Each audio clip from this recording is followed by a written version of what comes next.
Om Tat Sat. My humble prostrations to the all-pervading Brahman, to my worshipful Guruji, Swami Jyotirmayananda Ji Maharaj, to all the sages and saints of this world, and to you divine souls watching this satsang. Today we will be studying Sutra number 40 from the Samadhi Pad of the Raj Yoga Sutras of Patanjali. Commentary by Swami Jyotirmayananda Ji, narrated by myself, Swami Nikhilananda. So the sutra is Paramanu Parama Mahetvanto Asya Vashikaraha. Again, Paramanu Parama Mahatvanto Asya Vashikaraha.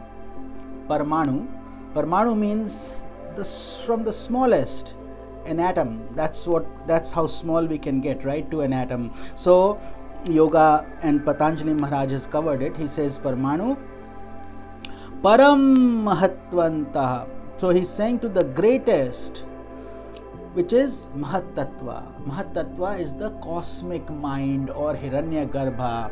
This is the cosmic principle from where this world emanated. Asya means it is, and Vashikara means control. Vashikara. So what's the meaning of this sutra? As a result of the practice of meditation, the mind of a yogi gains control over all objects, from the smallest, which is an atom, to the greatest, which is Mahatattva or cosmic mind. So it's a very profound sutra, which means that the world of matter now comes under your control. You can see from the smallest to the greatest. When we say see, it's a mystic experience in your samadhi. You're able to visualize all of God's creation and forms on. Of course, it starts from the object you're meditating upon, but then you can go through different dimensions of experiences as a result of repeated practice of meditation and samadhi. So it doesn't happen overnight. It's repeated practice of samadhi and meditation experience. The mind of a yogi becomes filled with sattva. Sattva is purity. So remember, always sattva is the essential requirement in order to even focus, concentrate. And then we start to transcend into the samadhi experiences. So though he begins his practice of meditation on the object of his choice, that's what we covered in the last sutra, as purity increases in his mind, he develops the ability to focus the mind on any object.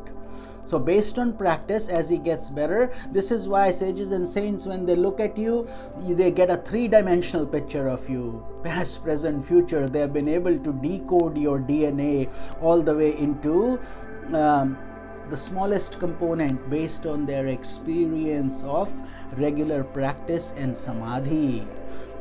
But they normally don't share that, and there are not very many saints like that. So you have to know who is that self-realized saint or advanced yogi who can guide us on this path. But as purity increases in his mind, he develops the ability to focus the mind on any object.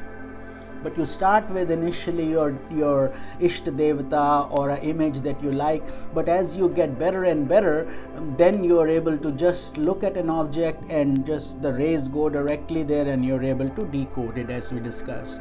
Whether it is as subtle as an atom or it can be the all-encompassing cosmic mind. This is further explained in Sutra number 41, which we will be covering tomorrow. Om Tat Sat.